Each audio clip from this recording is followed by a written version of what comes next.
Have you ever wondered how satellite data can be used for improving our planet? What if we can visualize the Earth from space and help in monitoring resources, resolving environmental conflicts, and improving the quality of life of people in developing countries? Well, that is exactly what we're going to talk about in a conversation with Mr. Dan Irwin, who is the co creator of a beautiful program called SERVIR. Welcome to my YouTube channel. My name is Ankur Shah, and this channel is all about environmental issues and solutions and how we can leave the world better than we found it. In this conversation, we're going to discuss the story of NASA's SERVIR program with Mr. Dan Irwin, who is a brilliant, brilliant NASA scientist.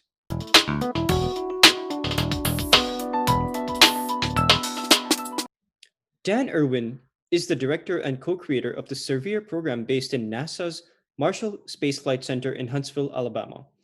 Now, servir means to serve in Spanish, Portuguese, and French, and this program really lives up to its name.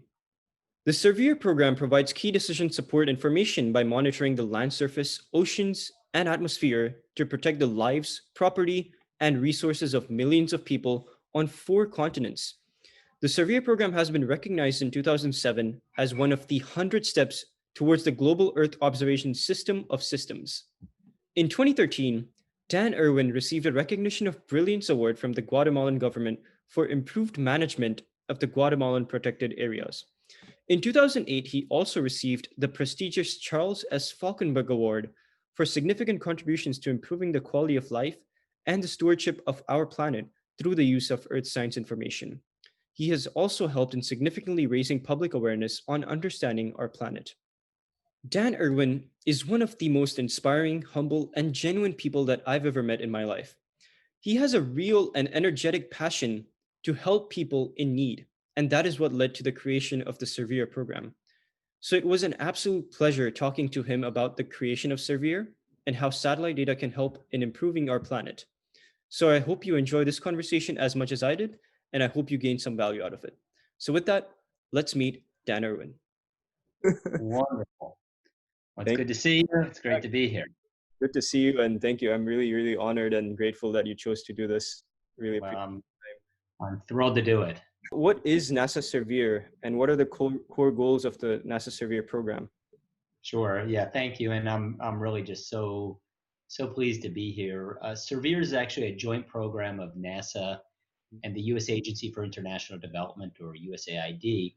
And the whole idea behind it is really empowering countries around the world to use satellite data. We have incredible satellites collecting data all over our planet. And one of the challenges is there's oftentimes a gap in this incredible data and the ability to use that. And there's all sorts of issues and challenges, whether it be agriculture and food security, water and water related disasters, land cover change, weather and climate.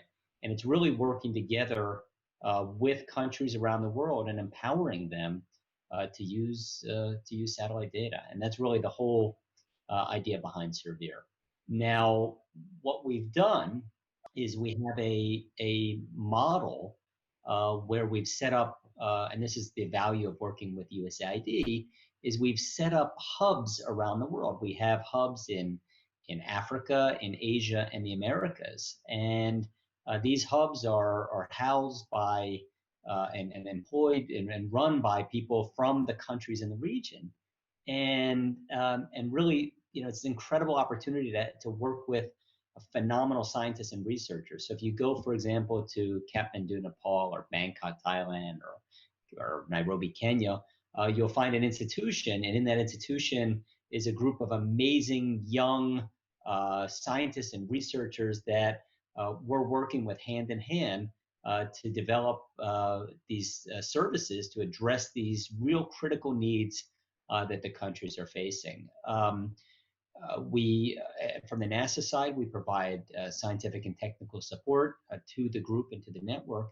And right now, we're working in over 45 countries. We've trained over 8,000 people and worked with over 500 institutions and really developed a whole bunch of really powerful geospatial services and solutions.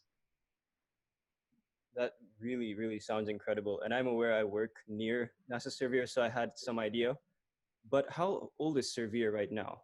When did this So, Servier, we just celebrated 15 years. 15 years? So, yeah, Wow, a lot of projects and programs the last 2, 3, 4, 5 years. So we're really, really proud that we are now celebrating our 15th year. And I have a vision of Servier 2030 to 20 align with the Sustainable Development Goals.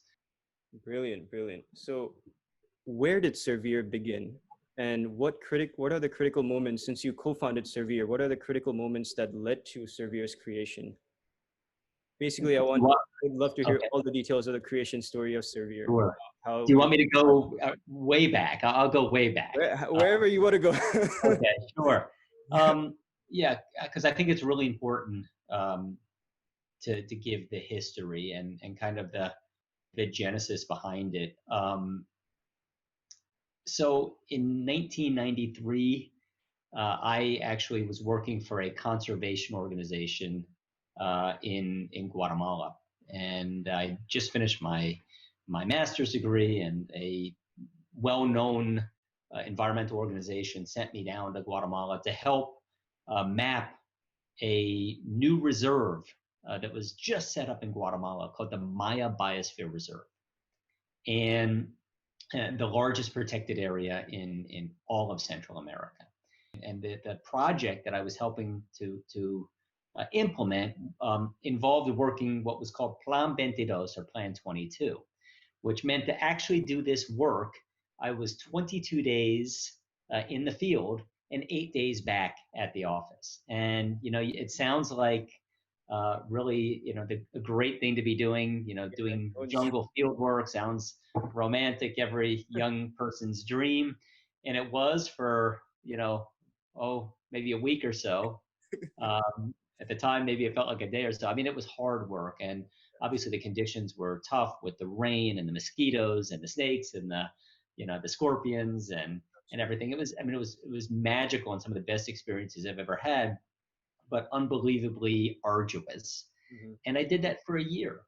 And when I was back in the city where the office was, after about a year of doing this on one of my breaks, I was at a restaurant and met a NASA scientist by the name of Tom Seaver, who was down doing archaeological field research in Guatemala. And he's telling me about his research, and he has this poster tube, and he rolls out on the table all of these satellite images Mhm. of the area that I had just spent the last year walking through. And I mean, I'm just thinking, this is the most unbelievable thing I've ever seen. Um, and I've got to use this. This can change everything that I'm doing. Not that it would replace field work, but it would it would make my job so much easier. I could prioritize areas. I could do things in new ways and be so much more effective and efficient. And so Tom, um, he actually left me the data, which was another thing that was just so incredible. I mean, he was going back home. He said, "Here, take all this data. I can print new copies when I'm home."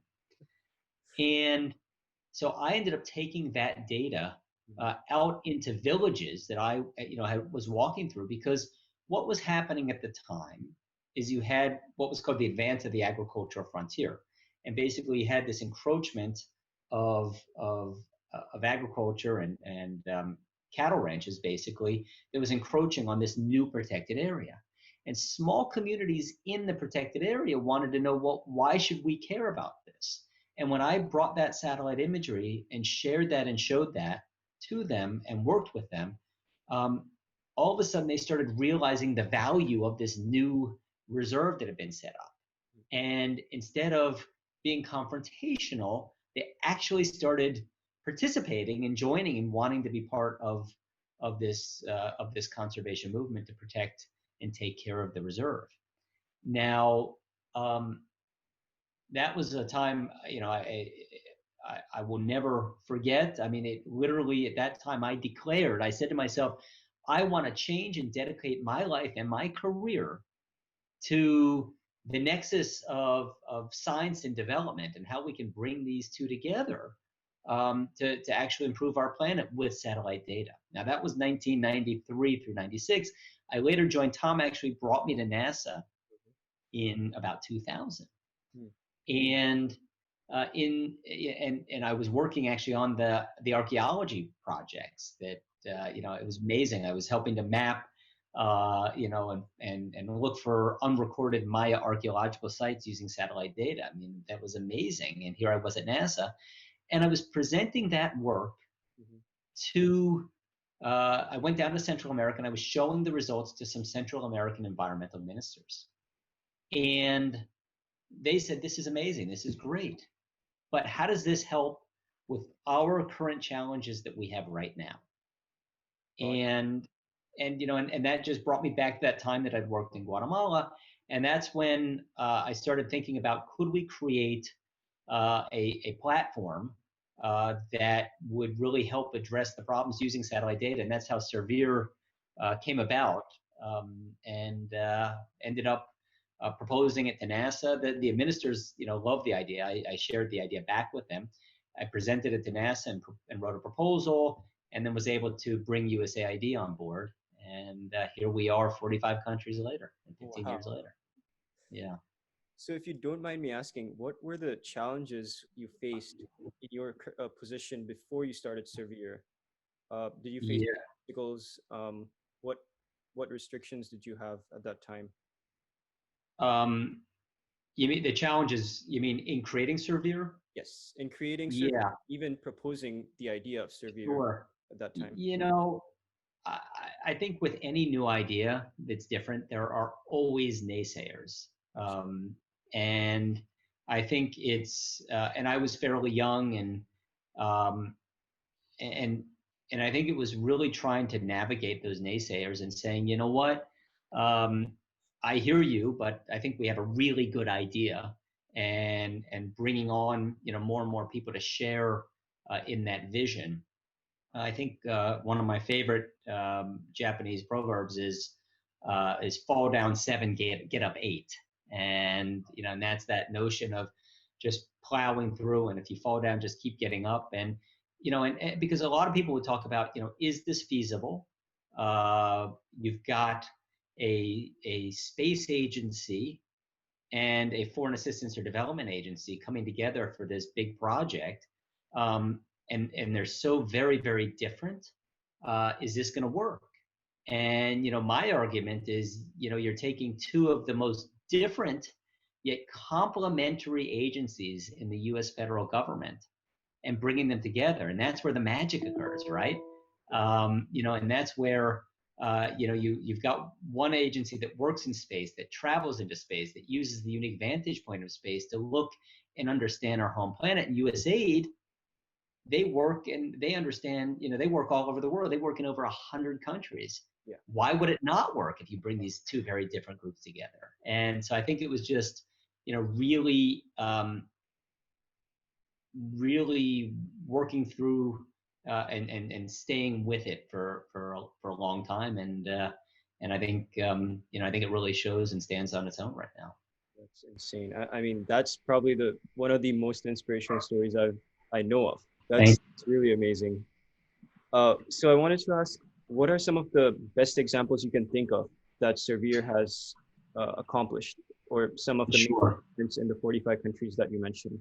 There's a lot of them. Actually, I'll put a plug in Sure. for our new Servier annual report that came out just about a week ago. So if you go to servirglobal.net, and there's a green banner right at the top, you can download the new report, and that gives a bunch of different types of examples. But there's many of them. I mean, in going back, in Kenya, there was a challenge of frost was affecting the tea. Tea is a major uh, uh, crop in Kenya, and a lot of smallholder farmers.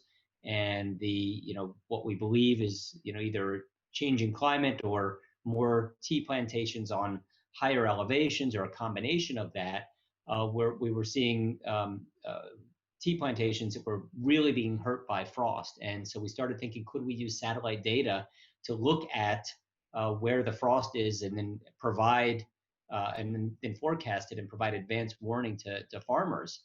And what we've seen is that if we provide that information, and the farmer takes action, and they can either they can cover the tea or spray the tea, or they can cut it ahead of time, which is most typical for the smallholder farmers. They can save enough money to send their one child to school for an entire year, and that's a really big deal.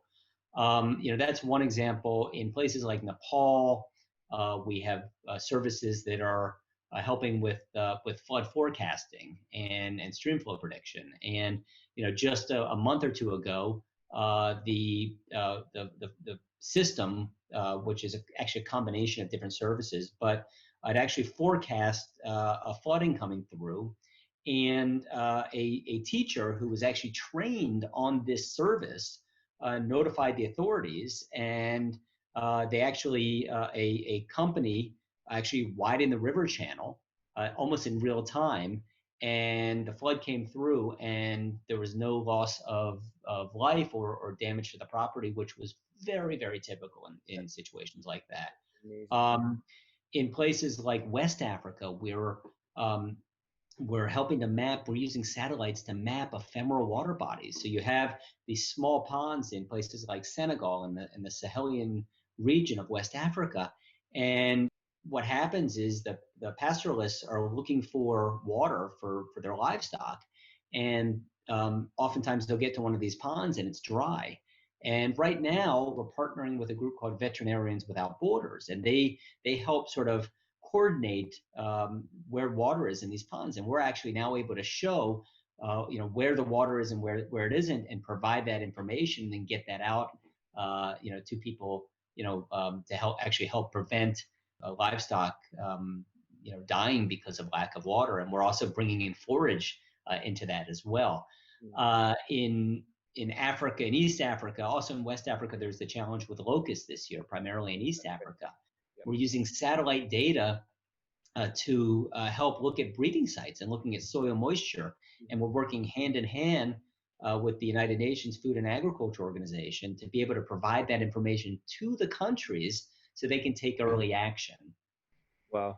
So satellite data provides solutions from space on the ground by observing the planet. It can scale solutions, which could be done by manual labor, but scale matters. And what I wanted to ask regarding this is, how does the community reach out to you? So is it SERVIR reaching out to communities in other countries, or is it the other way around?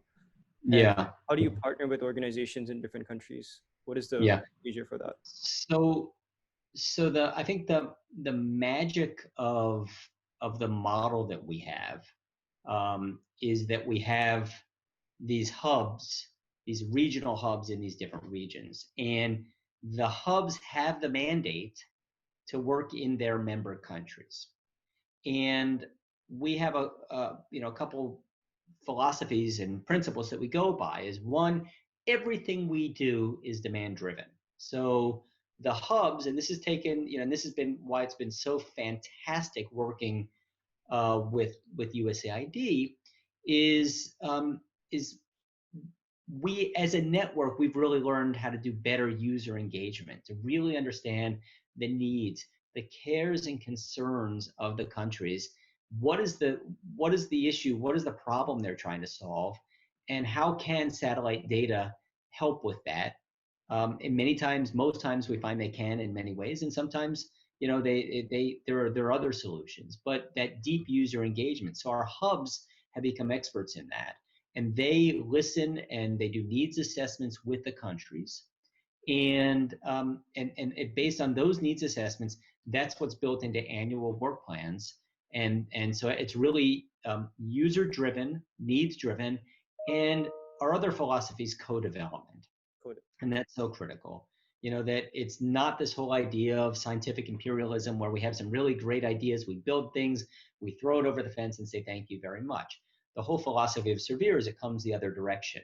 It's based on deep user needs, and that we really spend a lot of time on, and then we co-develop the solutions together. And we want to make sure that there are scientists and researchers and collaborators in that country and region that are learning and sharing with us. And to me, that's the most exciting thing. Actually, the most exciting thing about Servier, in my mind, is not only the ability to work with scientists and researchers, but it's the fact that we have this network and we have different regions that are now working together.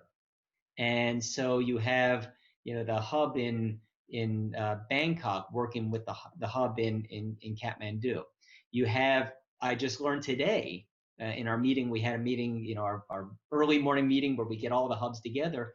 We have the hub in Nepal working with the hub in Kenya on a project in Malawi. So what we're able to do is take the best solutions and work together as a global network and bring those to bear, for different countries that have real issues and concerns. So that marks the end of part one, but we will be continuing this conversation in part two, so please stay tuned. Subscribe to the channel below by hitting that subscribe button if you found this video valuable, and please help the channel grow by sharing this video. Now, I would love to hear your thoughts on how you think satellite data should be used. What kind of applications do you have in mind which satellite data is best suited for? Type your thoughts in the comments below. I'd love to hear any feedback, any criticism as well. And thank you so much for your time. I really appreciate you watching this, and I will see you very soon in part two. Stay tuned.